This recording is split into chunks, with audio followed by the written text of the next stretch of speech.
Welcome to Houston Sports Talk with your host, Robert Land. Thanks for checking into the best Houston sports podcast, part of the National Bleav Network. And back with me to talk Rockets, our friend Cooper Klein, who's contributed to Rockets Chop Shop and who's co-host of the NBA Draft podcast, Upside Swings. Go check that out when you get a chance. And we haven't talked since the summer, Cooper. How surprised are you? This team's second in the West and on a 54-win pace. It's hard not to be at least a little surprised anytime your team takes such a huge leap from the 11 seed. But still, even that team last year that struggled at times was 41-41. That's a 500 team. You see the natural growth. You've seen a lot of these guys grow already, even last season. And just like you saw the defense last year get so much better as the year went on. You add a guy like Adams, who's been hit or miss, but is a really good vet and really helps out a lot of these guys. He's coming on too. Yeah, he's turning around. He doesn't look like prime Adams, but you don't need that. You just need him to be a solid bench big. He's looked a lot more mobile the last few games, so that's been really inspiring. Yeah, I happily excited or happily surprised. Not like out of the realm of possibility. But I think the main surprising thing is that we're the 2 seed just because the West is so stacked. Like the raw number itself doesn't feel that surprising, but that we are that seed despite the talent level out West is a bit more surprising to me. Yeah, Steven Adams, we're coming off of the Lakers game where he was a plus 17 and just really dominated the boards against them. He talked about it after the game as he's healthier than he's been since pre-injury, and he feels about the same. So that's a great sign for the Rockets and really allows you to rest Şengün and put him in there and longer stretches and that sort of thing. So that's great. And according to Tankathon, the Rockets, they've got the 3rd hardest remaining schedule. Add to that Jabari's broken hand, which will keep him out at least a month, and a lingering Tari Eason injury. And it's hard to assume they can keep this up, Cooper. Where are you on Cam Whitmore? Because we're about to see a load of them we already have since, some of the injuries. And Cam's looked good in all but one game since returning to the rotation, but he was a big subject on Rocket Spaces after his Friday post game when he acted visibly upset, saying he didn't think his minutes were consistent enough. So where are you on him right now? I do think that the comments have been blown a little out of proportion. For what they are. I think it's very reasonable for a guy to be upset. And I think Ime said as much, even when he was asked about his comments. Yeah, he should be upset, but he's got to channel that into fixing the reasons why he is not getting consistent minutes. So that his defensive effort isn't always the most consistent, especially off the ball. He kind of struggles to stay locked in, execute scheme, and then the passing. He is one of the most predictable players to watch, because when he gets the ball, he's not moving it unless it is a wide open, flashy pass that is directly in front of him. He's had these problems for, as long as he's played. But you kind of get when you play in the flow of a good basketball team, you rack up a certain number of assists just because you're moving the ball. The ball's hopping, guys are making open shots, you're hitting guys properly. He's not getting them because he's not passing the ball unless it's in transition, that kind of thing. As much as it is like, Cam is one of the most talented guys left. We need his scoring. I like the approach Ime's taking. You need to learn this lesson, and you're going to learn it the hard way. We're not just going to let you go in and figure it out on the fly. If you're not going to defend, if you're not going to move the ball, play our brand of basketball, you're just not touching the floor. And I respect it. I think it's really good for his development. You can see, he's playing better already. He's playing better even if the issues aren't fully fixed. His defense has been better this year because they have kept this approach consistent from last year. The playmaking has been better. Still not good. I would say it's not even like passable, but he is improving.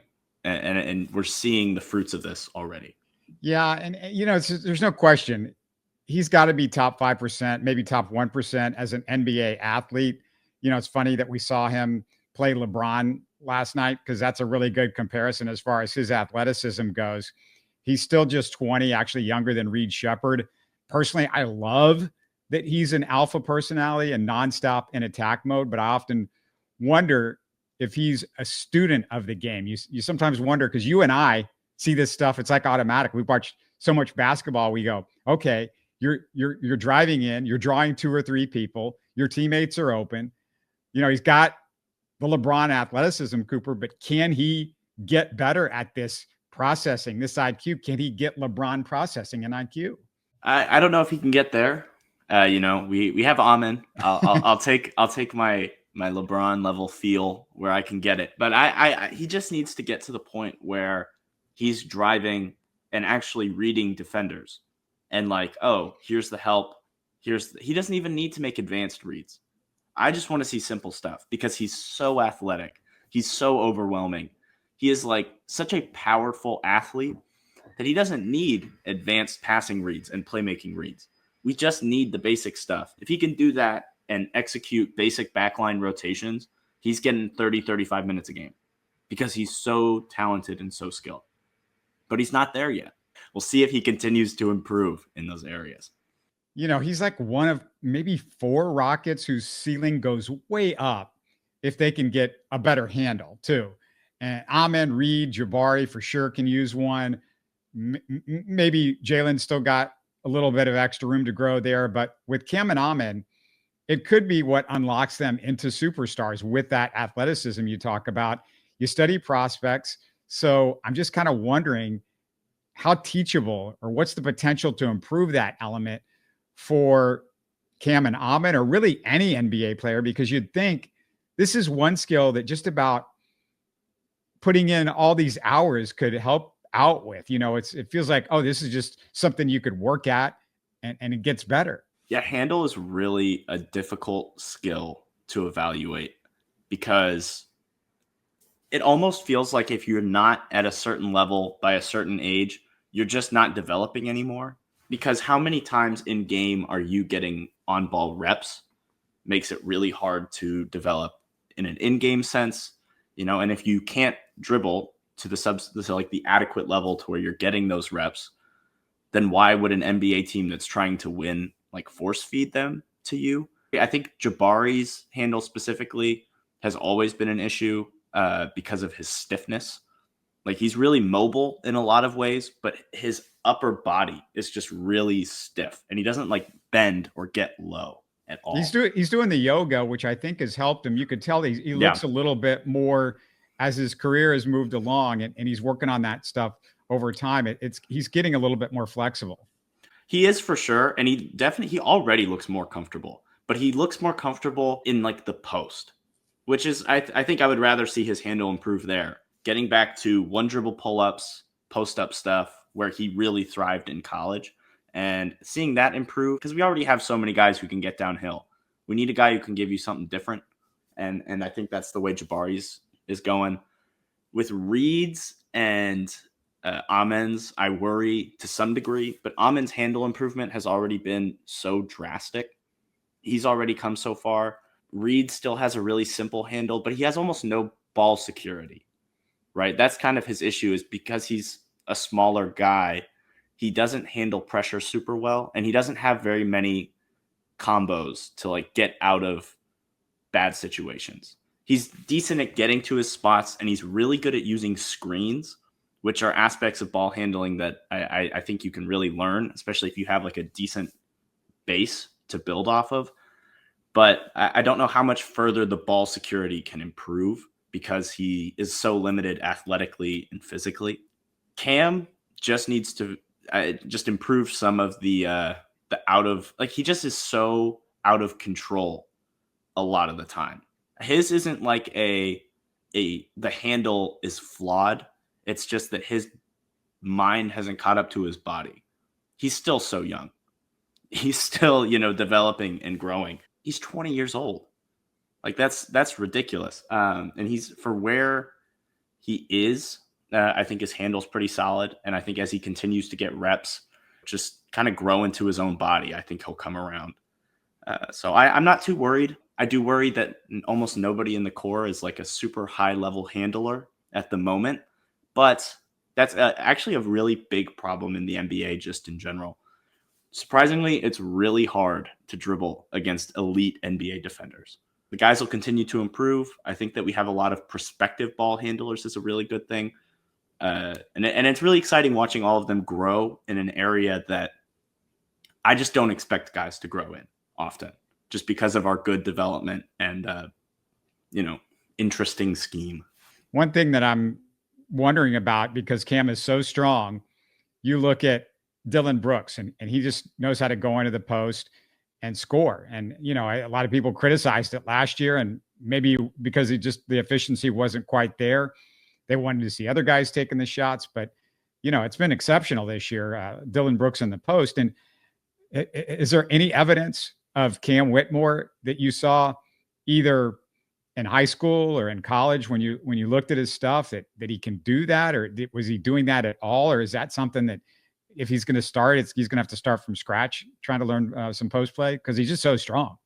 If I recall correctly, he had some post up stuff at Villanova, but it was not great. I could be wrong. It's been a few years at this point.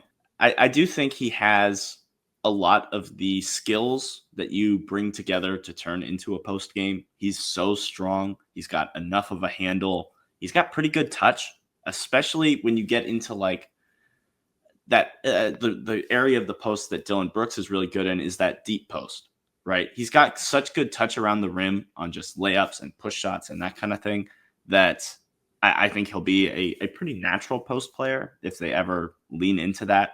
And just, I do think that that's something that if you're going to unlock Cam's full potential, you need to kind of lean into, is just how deep can this guy's bag of tricks go? And hopefully we'll see more of it, because I have loved it from Dillon Brooks. It's been just the more variety, the better you have in an offensive game.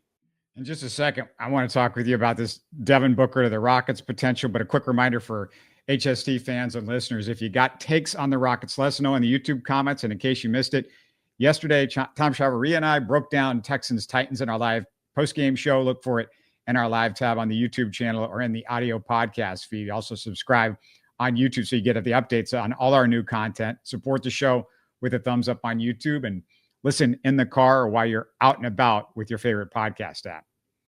All right, Cooper, the Phoenix Suns, it's not looking good for them right now. They're starting to implode, which means we might be inching our way to a Phoenix sell-off, or at least the potential that the Rockets were hoping for when they made this trade with the Brooklyn Nets and got the picks that were the Phoenix picks. Most Rockets fans seem to want Devin Booker. Should they want a 20-year-old four-time All-Star and elite shooter? This was a guy who was the best player on a championship run. Like, they didn't win the chip on a finals run, I should say. But at the end of the day, if it comes down to this guy can be at least like one of your top guys on a championship team, and he fits with your two best players, your two young star players in Şengün and Amen. He can handle the ball better than anybody currently on the roster, not named Fred. He can make real passes, can shoot from anywhere on the floor. I think it's really obvious. I think Devin Booker's gotten kind of a bad rap of things since that finals run, because of the way they've lost to, the Mavericks, how he's underperformed, or how they've underperformed, these Suns teams have with KD. But at the end of the day, this is one of the most talented players in the league, can play either guard spot, has just developed in a lot of other areas of his game every single year. He's become a better playmaker every single year he's played in the league. He's a decent defender who's been overtasked. I see a lot like, oh, Devin Booker, he's such a bad defender. And it's like, well, he's being thrown on the toughest perimeter assignment night in, night out, especially at the guard spot. But he's got good size. He holds up all right. He tries hard. Really great screen usage. Just, this is exactly the kind of guy you should be going for. The kind of guy who raises your offensive floor, raises the ceilings of all your other players and your team as a whole. I don't even see the argument where it's a bad idea to trade for Booker, because you, as the Rockets, have the best hand to get him because of those Suns picks. You are the first call. You have the lowest price that you have to pay to get him. So I'm very in on getting Devin Booker here. Yeah, it seems obvious, but I mean, Rockets fans on social media, I just get so incredibly frustrated because every time you talk about trading for a star player, they're not interested because they can always give you, well, he's got this fault and he's got that fault. And they also proclaim, oh, you can't give up on the young core. And I don't believe fans understand the odds any of these guys turn into an all-star, much less a superstar. It's super thin. I was all about pursuing Donovan Mitchell when Utah put him up on the market. And again, when I thought maybe Cleveland might want to break it up, and him and Darius Garland as a tandem, you would have thought he was some scrub when I brought this up, not this alpha all-star scorer. Now Mitchell's the best player on a 60-win team. Gee, who could have seen that coming? I mean, the guy was carrying a Utah team offensively when they had nobody else, no other all-stars outside of Rudy Gobert, who can't catch a pass if you threw it to him 2 feet away and just a little soft toss. I mean, Cooper, if prime LeBron or Michael Jordan was on the market, I'm convinced over half our fans would say, no thanks. You can't give up on Jalen, Reed, and Cam. They're the next ones. I agree to some degree. I wouldn't give up on Amen for anybody. That's just me. You remember how high I've been on Amen for years at this point, though. But I would give up just about anybody else to get Booker. Probably not Şengün and not Amen, but just about anybody else. If it gets you a real star, like to me, Devin Booker, top 15 guy. You talked about Fox earlier this week. To me, top 15 to 18 guy, especially on the offensive end. I think obviously nobody out there doesn't have their flaws. Every single player you could nitpick. Devin Booker's having a down year, blah, blah, blah. He's hurt. There's all this stuff you can talk about.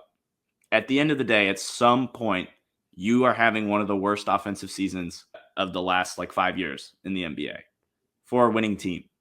You need to get your shit together. You need to get a guy who can come in and alleviate those issues and make everything else make sense in the pecking order.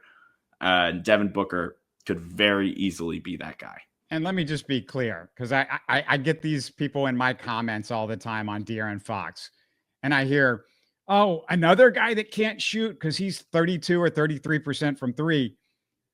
I just need, and I want you to talk to this a little bit, Cooper. You do not need to get a 38% three-point shooter if a guy is shooting 48% from the field. I don't care how the ball gets in the basket. He gets it in the basket, and he does it from mid-range. He's an elite mid-range guy. And we're talking about the difference. You think, oh, it's Jalen because he's shooting about the same from three-point range. Well, there's a 7% difference between what De'Aaron Fox is doing right now, around 47 or 48%, to the 41% that you get from Jalen Green. It's also worth factoring in, hey, the Rockets can't do anything a lot of times in the fourth quarter with the game on the line. De'Aaron Fox in the last 3 seasons, so previous season, the year before, and now this year, is either 1 or 2 in fourth quarter points in the entire NBA. You could say he's the best clutch player in the NBA over the last 3 years. He won clutch player of the year in the NBA 2 years ago. So he's clutch. He does make shots. He has worked with basically West Coast Şengün, Sabonis. He's somebody that also can play some defense. He's not this awful defender that I think maybe people paint him out to be. He's improved. He's gotten better in that area. And also, he's the fastest guy in the NBA. Imagine pairing the fastest guy in the NBA with, I don't know where Amen Thompson ranks, but he's right there. Those two guys running the break. Oh my goodness. It's not Fred VanVleet running with him anymore. It's not Jalen Green, who sometimes doesn't get up to full speed really quickly, but he's good when he can. It's De'Aaron Fox running with him. So, I mean, Cooper, I just shooting. I just want to remind people, and what do you think? But it's 48% from the field for a guard is great. It's also really easy to get lost in. Shooting isn't just about the percentages. Shooting is about what do you do to an opposing defense. Jalen Green, sure, he shoots the same from three as a Fox, or he shoots Devin Booker's having a down year from three percentage-wise. Off ball, nobody gives a shit about Jalen Green. He has no gravity. He draws a lot of doubles because teams know if you double him, he can't pass out and he has a bad process and can be forced into easy turnovers. So that's why he sees doubles. He doesn't see doubles because he's just unstoppable if he's in single coverage. There's so much more than just raw 3-point percentage. There's also difficulty of attempts. Fox and Booker take so many off the dribble, coming off the pick and roll kind of 3-point shots, difficult attempts. And they get him to fall at a pretty efficient rate. It's the gravity too, because Booker, guys aren't going to sink off Booker to Şengün, whereas Jalen Green, it's like, well, we don't care because he's not on the same. That's the deal. They've learned he is not on the same level, Devin Booker, as most of the NBA. And if you do leave him wide open, that's going to be the case. And yeah, he's having like everybody's like points out what he's doing this year. Look, you're kind of are what you are in your career. He's 28 years old. He's in his prime. I don't think he's forgotten how to shoot this year. He just had a rough start. That's it. Yeah, he's also been hurt. Like it happens. Sometimes you just, get him healthy, actually ramp him up. He's also being forced to carry like a huge weight on his back offensively. And yes, he'd have to do that if he comes here. But I think just the fact of him coming in and moving everybody down the offensive totem pole by one actually ends up making everybody's life easier. He's also not only doing it by having to take tough mid-range and threes and like buoying an entire offense with tough shot making. He comes here, he adds his gravity to, a talented offensive team, if not a good one, that opens up Şengün post-ups more. It opens up Amen for cutting more. It opens up, all the most efficient stuff. Jabari, open three-pointers, just that much extra stress, because we put zero stress on a defense at the moment other than Şengün post-ups. Nothing else we do stresses and pulls a defense. And you add Booker and you're actually able to puncture that. You get back out in transition even more because you maintain your defensive integrity, and Devin Booker is a decent defender. Voila. Like things just get simpler and get easier and make this kind of success more sustainable for this team. I put up a poll on Twitter and I said, what if the Rockets do this over the offseason? And I'd love to get your take on it, because over half the people in the poll said, no, thanks to this scenario, which I was just dumbfounded by, because here's how I laid it out. The Rockets trade to Sacramento, Reed Sheppard, Dillon Brooks, the first round net swap in 27, and their own first round picks in 29 and 31 with top 4 protection for De'Aaron Fox. Dillon Brooks is included in the trade because it's in the offseason and you need some matching money. I love Dillon Brooks, but if it's between getting Dillon Brooks and De'Aaron Fox, you take the All-Star. In a separate deal, they trade Cam Whitmore, Jock Landale, Jalen Green, again, salary matching purposes, and those Phoenix first-round picks for Devin Booker. So basically, that leaves the Rockets with a starting lineup of Şengün, Booker, Fox, Amen, and Jabari. The bench unit would be Tari Eason, and I'd re-sign Van Vliet at 3 years, $60 million, let's say, as you're kind of back up at the 1-2. So you only lose in this scenario. And I don't know if you can convince those two teams, but I mean, you're giving them some good young players and draft picks, and a lot of teams just don't have that to offer. And Phoenix, you've got their first round picks, which are so valuable to them in this scenario.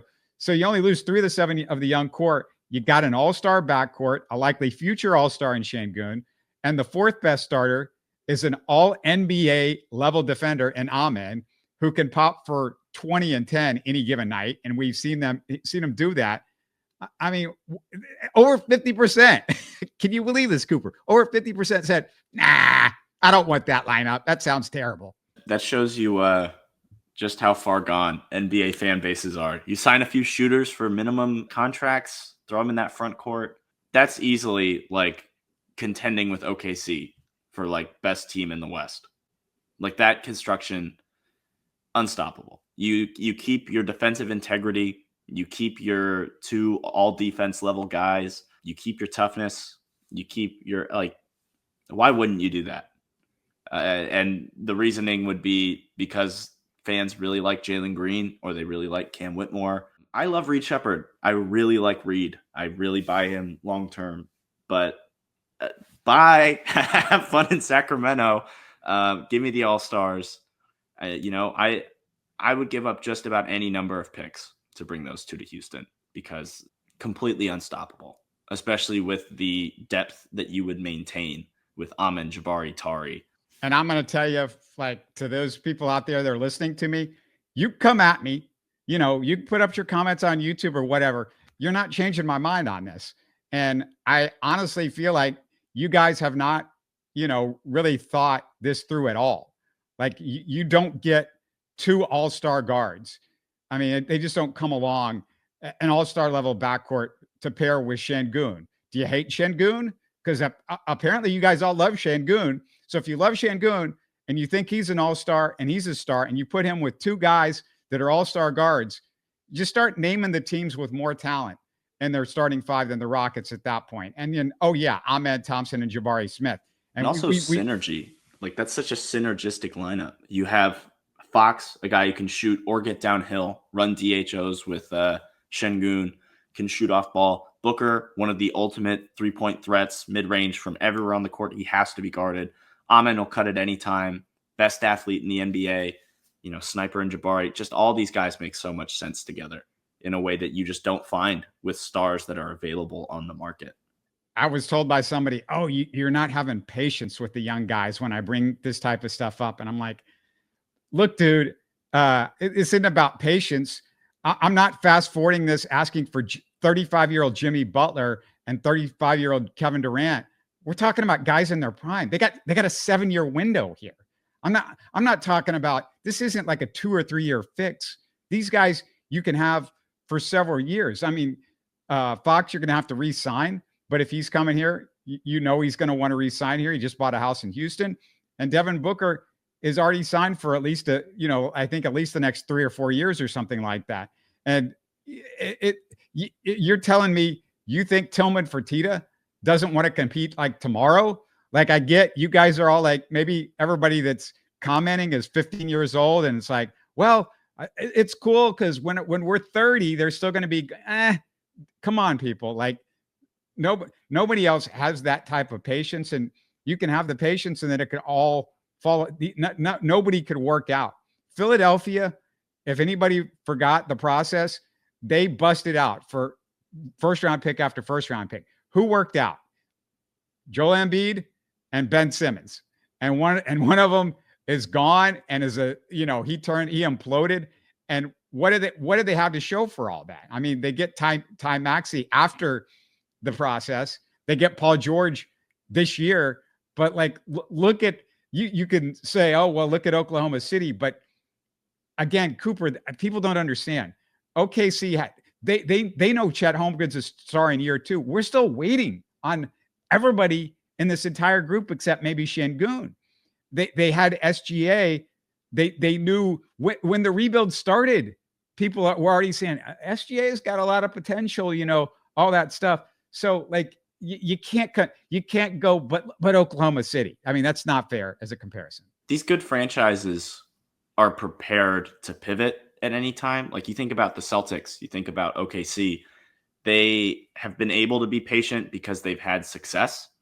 They've had sustained success and growth, and those GMs have been there forever, unparalleled job protection. And you just forget how small windows are for everybody else. The Pelicans looked like they were one of the best situations in the NBA. They had infinite assets, infinite depth, infinite players like 2 years ago. You have Trey Murphy, you have Herb Jones, you have all this depth, all these guys. You just got all these guys from Portland, and now they're gone. They are the worst team in the NBA because things can just change on a dime. You have to take advantage of whatever opportunities you're given, and you can't just pray that an SGA MVP level player falls in your lap. You got to go out there. You got to get top 15 players if they want to come to you. And, you have a guy in Amen who I think could be an MVP level player one day. People think Şengün could be with his development. You have guys who you're still holding on to that could get there, but you also need to maximize them. Maximize these good young players so that they want to stay. If you're patient, they're going to want to leave in 2 years. They're going to demand a trade. It's just how there's only so much patience you can have when you're actually succeeding in the NBA. and we're actually succeeding, and we need to capitalize. Yeah. And also I think people need to understand that you had 7 guys in the court.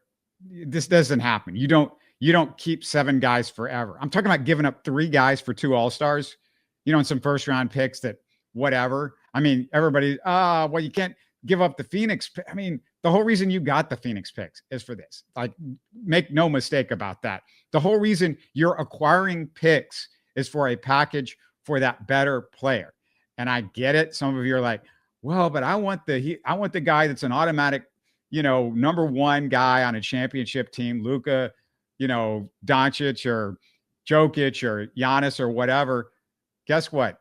Those guys nobody wants to give up. If they do decide to give them up, then you got to hope that guy wants to come to Houston. You got to hope that you're ready for that. But if you wait too long, first round picks, I've said this a million times, they are like bananas.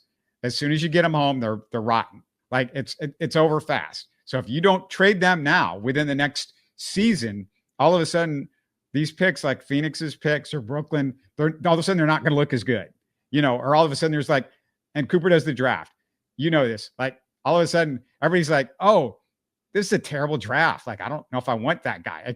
You could have another draft like we had this past year, which everybody said was no good. And it turns out they were right. This is not like we've seen it so far. None of these guys look like they're going to be in there. So you have no idea what that first round pick can be. And even if a team's terrible, let's still remember there's like a 74% chance. If you are the worst team in the NBA, you're not getting one of the top 2 picks. And typically, like beyond the top 2 or 3, the odds that you're going to get that guy drops dramatically. You have just as much of a chance almost at the pick 9 as you do pick 4. Or sometimes, the Doncic, the Jokic's come at, second round or something like that. So, I mean, SGA was not somebody anybody saw coming. He was not a top 5 guy. That reminds me of just like, I think it was 2018. There was this Heat pick for like 2021 Heat pick back in like the 17-18 season that was being talked about like it was this mythical asset that the Sixers had. I could be completely off with the exact details, but the point of the story is that it was talked about as the best single asset in the league and as a trade chip, because that could be the double draft where finally they get rid of one and done. And yeah, the 2021 draft was good. Was it the double draft that everybody speculated it could be? Was it the best asset of all time? No, it was fine. It was a first round pick. Duncan Robinson was one of the most valued players in the league 3 years ago, and now he's getting DNPs. It just changes so fast in the league. The Suns look bad today. Maybe they don't make a panic trade now. Maybe they blow it all up in the offseason.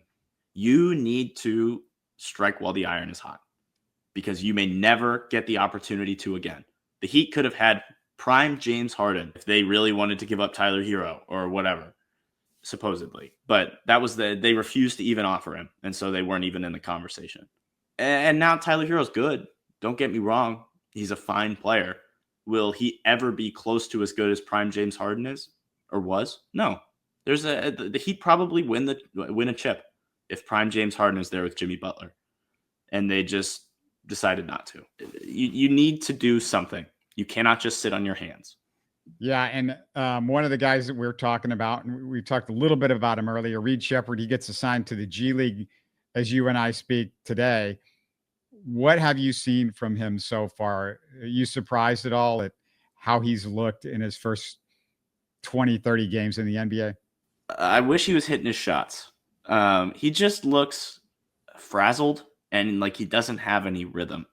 I've really liked the other parts of his game. He's gotten to his spots well. He's handled the ball okay. Like for a backup point guard, he's handled the ball fine. His defense has been really good. He's moving the ball well. He's doing all the small stuff that made me really love him as a prospect. But if he's going to be that top 3-4 level guy, the shot needs to fall. And I think sending him to the G League, get his confidence, get his rhythm back. Let's do it. You have to remember this is a guy who is in Houston, like playing professional basketball for the first time in his life. Super far away from his family, living on his own, young guy. That's a lot. Let's be patient with him. Small guards take time. They always do, unless you're Trae Young, and then you only take like 4 months. But still, even Trae Young was really bad to start his rookie season. Let's be patient. Let's see how he looks in the G League. Let him get his rhythm back. And I think he'll be playing good ball after the All-Star break.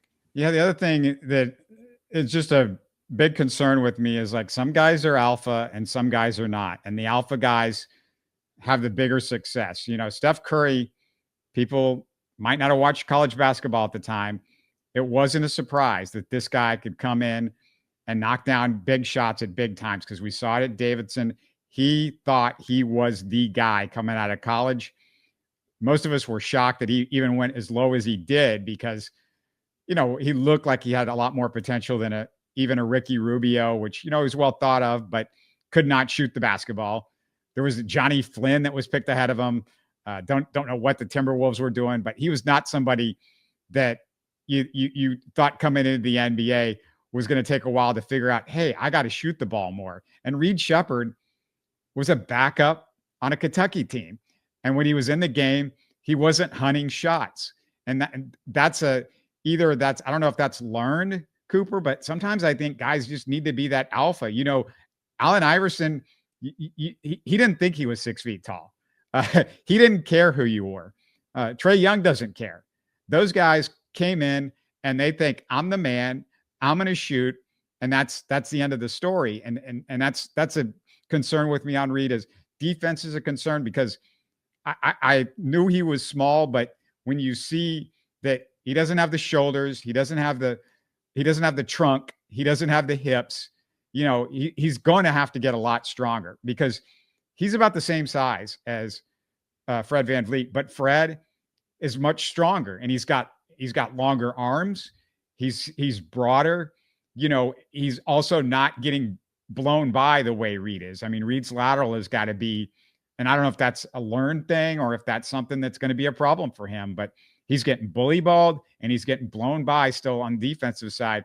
And that's a big thing. I mean, you want to know what keeps you on the floor with Udoka is don't be terrible at defense. And he's had some issues there at times. I mean, I know he's got the great hands, but the other stuff has got you can't always make up for it with the hands. He's fully relied on his hands for defense. And Frank and I talked about this when we talked about Reed pre-draft. Was his feet in man-to-man have always been kind of slow. We need to get him in the yoga studio with Şengün and Jabari, get some of that the flexibility stuff, the reactivity stuff. I think he's a better athlete than he's given credit for in some ways, but he is small. He's got short arms. He's really reliant on timing. And I think that it'll take time for him to adjust to the speed of the NBA game in a way that small guards just have to, especially one who's as physically limited as he is. It's just going to take time. Hopefully he'll get the reps to play through it. If he's this bad, he won't. But I hope to see him be better and at least be passable offensively, because even when he's not playing well defensively and he's getting blown by, his off-ball rotations are spotless. He is an active defender. He's grabbing rebounds. He's playing smart ball. He's still a not a plus player, but he's contributing in a way most young players don't, even when he's like sucking. So hopefully some of that can come around and he can get more comfortable with the pace of play and he can really show out second half of the season. Frankly, I am surprised that Udoka was as patient as he was with him, considering he does have Aaron Holiday and we're now seeing Aaron Holiday. So, you know, to me, he gave him a really good shot and the fair shot. And honestly, I'm really surprised that he hasn't been sent down to the G League earlier than he was. A lot of Rockets fans thought this should happen maybe 3 or 4 weeks ago when they saw what he could do. Let me ask you, you just put up a new Upside Swings, right? You got some new content? Yeah, we did a pod going back and talking about the guys we've missed on over the years. So like the first 15, 20 minutes are us talking about Şengün, actually. It's really interesting because I think we missed because you think of, you know, the modern NBA, you can't be a post-up big. He's too slow, can't survive on defense. But we missed that he's such a special player that sometimes special is going to beat your preconceived notions of what works and what doesn't. Special succeeds in the NBA to some level. If you have a truly special skill, you will succeed at doing that in the NBA. I think we missed on that. We talked about Walker Kessler.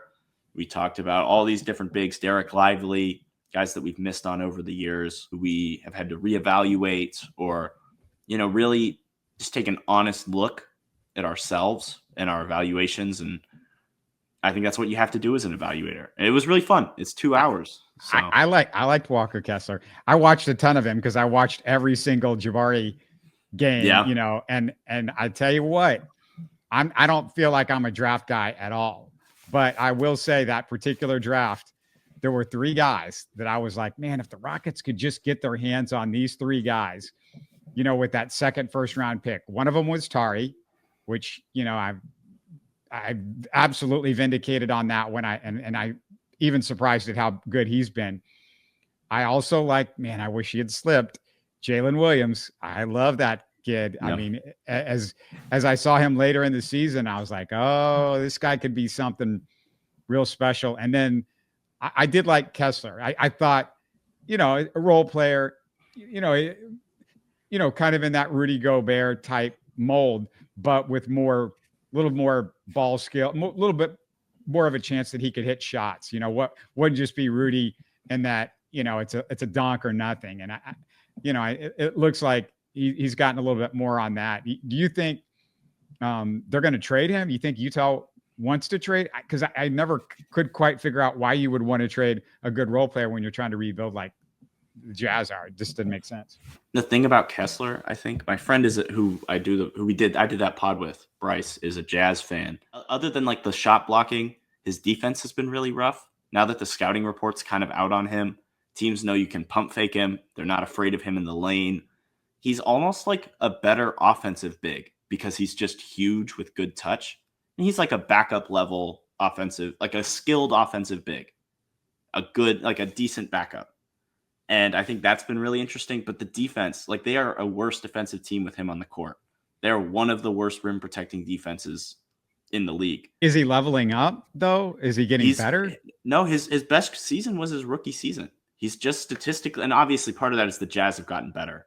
But statistically, defensively, especially, he was a monster as a rookie, and he's been bad his second and third seasons. But offensively, he's fine, and he's gotten a lot better and progressed at probably an above average rate offensively. I think that was kind of what we missed on with him. But the Jazz are trying to sell him as Gobert light and get as many assets as they can instead of just this guy's a bench big. They're playing him huge minutes. They're losing minutes. If they genuinely thought he was a good role player or a guy who could be a centerpiece of their core, they wouldn't want to trade him at all. Tari and Amen are not available, because they're legitimately good players. The Cam's available, Reed's available because these guys have holes. But when you have them in-house, it's a lot easier to see them when you're watching 82 games of a guy, what his flaws are. And they know what he is. So we'll see if he actually gets traded. But he's been interesting. The other thing is you just don't. The hard part with these guys is sometimes when they're in a losing situation, you wonder, you get them out of there and maybe something changes. And also bigs, they just take longer. And the third year, it's too early. I don't feel like we really started seeing the real Jabari until just in the last month, at least on the defense. A few weeks ago. Yeah. Yeah. Especially on D. So so you just never know. But hey, man, great to talk to you. Let's do it again real soon, and let's get some wins here. We need some more wins and hold on to this 2 seed. Yeah, I'm praying. Thanks again for having me on. You're listening to Houston Sports Talk. Hey, don't forget to support us by subscribing and commenting on YouTube. You can always listen to us on Spotify, Apple, or your favorite podcast app. Tell your friends about us and share our show links on social media. Spread the word, everybody. Thanks for listening.